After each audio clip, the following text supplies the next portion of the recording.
Hey guys, it's Ben the Coin Geek at Old Pueblo Coin in Tucson, Arizona.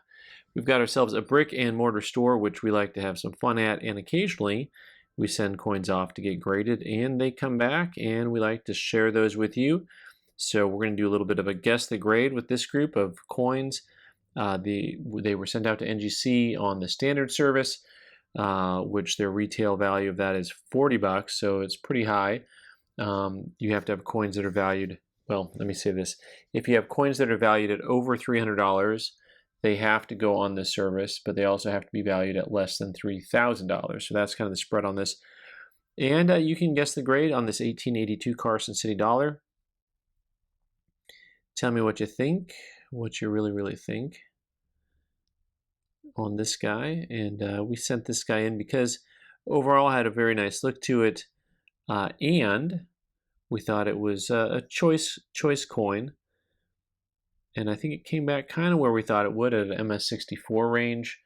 That is something that's going to be currently in that 350 range roughly on the retail side. If you go back in time and watch this during COVID, that same coin is probably pushing 400. Here is an 1883, also Carson City. Kind of an interesting study. You can tell me if you like this coin better than the previous one, or if you liked the other one better. There is something a little bit interesting to me about these two coins in that, in a way, I like the 83 better. There are certain things about this 1883 Carson City that I think are a little bit of a nicer overall look to it, but then a 63 grade. And it's interesting because the 64 I feel like has just kind of like a nicer finish to it, but then it has a little bit more distracting marks.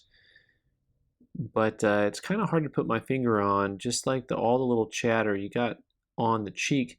And I think for me that's oftentimes just one of the most important things when it comes to grading, not just to me, but in the coin grading standards. If you look at the difference between the cheeks on these two coins, that'll really ding you. If you get a really clean cheek, it kind of adds a nice look to the coin all around. And if you get a rough cheek, then you're in trouble. What's fun about this is there's so many things that are kind of serendipitous as I do my videos that I don't really plan. So here we have two 1885, also Carson Cities.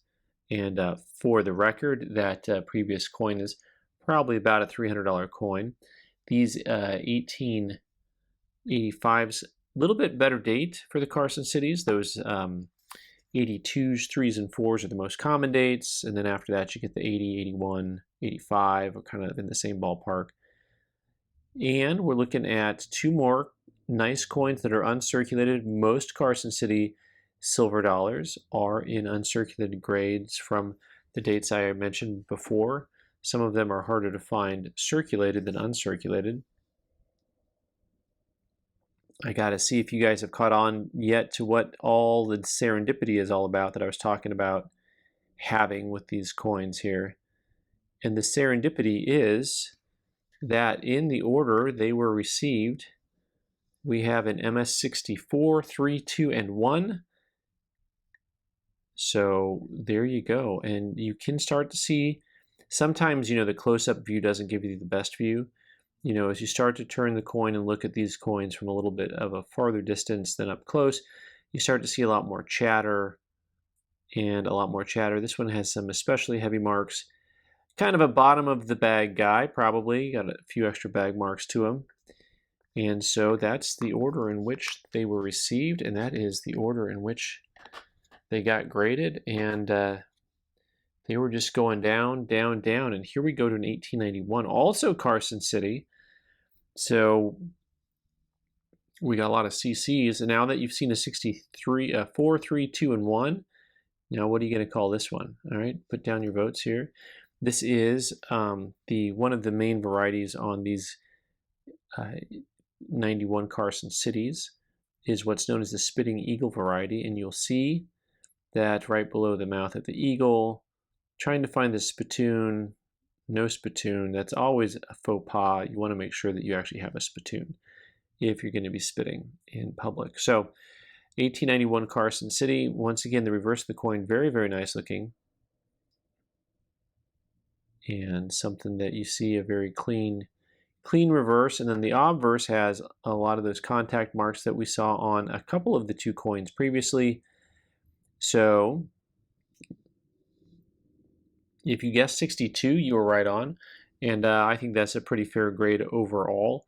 I think probably just want a little bit more clean of a clean cheek, and to get that up to that nice 63 grade. By the way, those 85 cc's are probably in that $600 to $700 range ish, and then this guy, the 91 cc, probably in the $800 ballpark, more or less. So some of you would like it to be more. Some of you, no, none of you want it to be more. Well, I guess if you own one, you could say you want it to be more. All right, up next, we're switching gears, and you may have noticed right away that this coin has a very different look to it than the other ones did. The overall way that the coin is struck up, the appearance of the coin has a kind of flat domed rim on the edges here. Instead of having that kind of sharp denticles, it has some very soft denticle action, a soft ear, and some of you probably already know that we have an O on this coin. So 91O.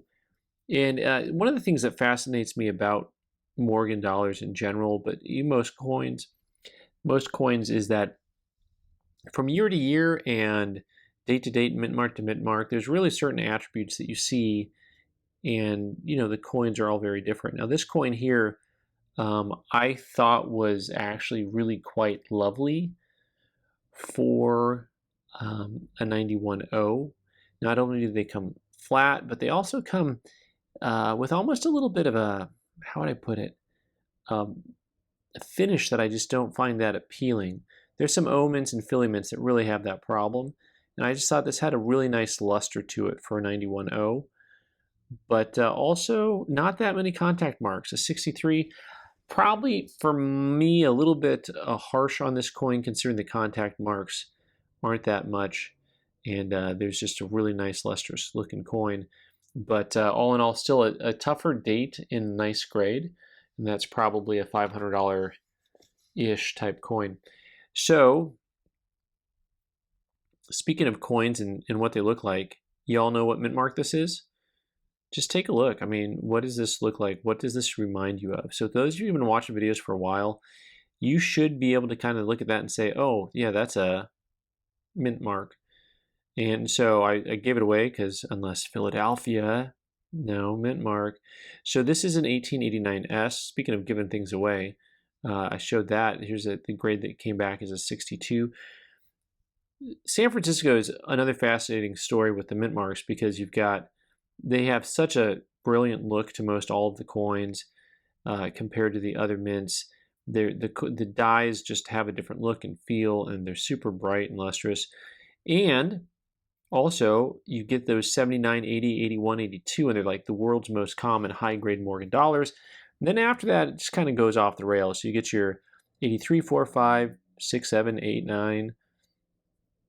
They kind of don't go back down in value, it feels like, until the 90S. And even that, you don't see those common price points that you see on those first 3 or 4 years on the San Francisco coins. So 89S is a little bit tougher to get in uncirculated grade. We do see them quite a bit in circulated grades. This guy here is, going to be in that probably 350, 375 range. And next up, we have the same thing we just looked at, only I'm moving the coin around to give you a little bit different look and feel. Sometimes looking at a coin upside down helps you to look at the actual details of the coin instead of looking at the coin.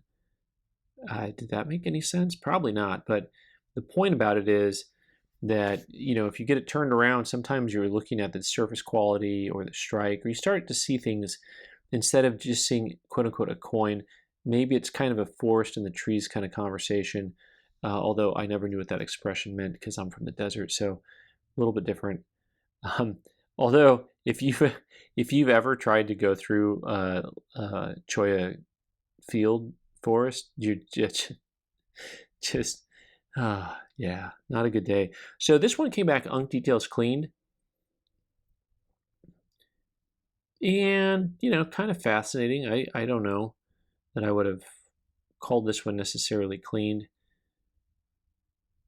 It's got that peel finish. I almost would call this just like a super slider, like a 58, and not call it cleaned. But it's an overall pretty good look. It That proof-like field really kind of throws off the overall look of the coin compared to the previous one. Okie dokie. Now I was talking earlier about just how it is with some of these coins and how they all come uncirculated from this one mint. Well, that's certain dates, right? So, but the 1889 Carson City is one of the key dates in the series. Those mintages and availability drop off on certain years, and 89 is one of them. And this coin's nice looking, nice, just kind of original steely gray coin. And this guy came back a VF20. So nice middle grade. You've got a decent amount of detail left to it, but no luster. You have a lot of detail, no luster, a lot of meats, but not a lot of detail, and that just kind of gets you into that very fine category. And after that, it comes down to splicing hairs. Splicing is probably not the term we're looking for here. Splitting, something like that. If you're splicing hairs, you've got some talent. All right, so this coin, a little bit different, something I sent in for one particular reason. 1921 Morgans. They're common, just so you know. This one is very, shall we say, scuffy. So it looks a whole lot like those coins we saw previously that were coming back like a 61 or 62. But the field is very much so on the mirrored side, especially for a coin that is a 21 Morgan. And so typically you don't see real reflective fields on a 21 Morgan. And so the goal on this coin was to get a PL or a star. And I don't have my marker on me, otherwise.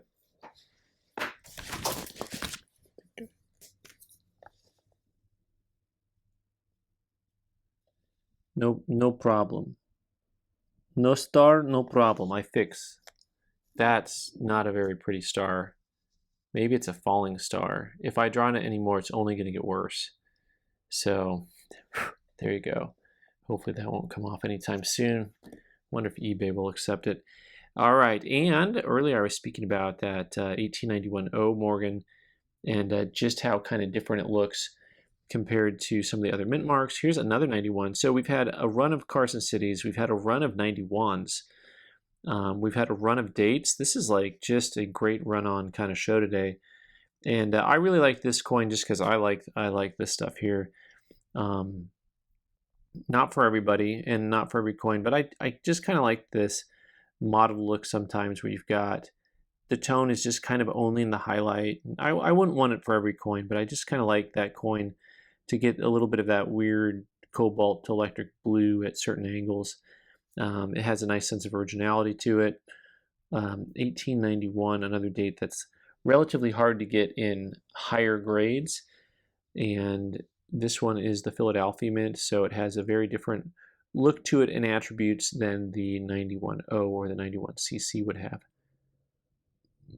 This one has a decent amount of contact marks. So the 63 grade, probably all in all deserved, but a very nice original coin and something that's going to be north of $200. The next grade up, though, it jumps like tremendously. The 64s are, I think, $500 type coins. Last but not least, folks, and now for something completely different. We have, for your viewing pleasure, a coin that is not a Morgan dollar and is something that I'm pretty excited about, actually. And I'm going to take a closer look at this and decide whether or not I have to send it off to CAC for stickering before I try to sell it, just because of the marketplace And you guys love when I spend money with these grading companies, so what's the downside, really? I'm just buying love. So 1937 Denver Mint, three-legged buffalo. And the obverse is really lovely. The reverse is, I think, kind of typical. You see a lot of coins like this that have, it's hard on the buffalo with just the different areas that are kind of flat. They're high raised up points that don't carry a lot of luster because the coins are struck out of nickel. Whereas on the obverse, you have so many nice, beautiful recessed areas that capture and carry the luster and just kind of keep it there. So you can really see the luster on the obverse. And in the reverse, it's like, well, you start to be able to see it in some of these points down below and on the edges, but with that buffalo in the middle, he does not. He does not really ever show the same amount of luster as the Indian side does on the obverse. So a nice AU58 and just a fun coin. This guy here, I had something somewhere, probably about a $2,000 coin. I need to check on that. The market's been changing a little bit on this stuff, but fun stuff. And I hope you guys enjoyed the open box video. Thanks so much for watching. As always, I'm Ben the Coin Geek, and also don't forget to check out the Tucson Coin Show in January. We hope to see you down there. It is a lovely, lovely time. And TucsonCoinshow.com. Thanks so much for watching. You can subscribe by clicking on the owl button in the corner and watch more videos on the right side of the screen. Thanks.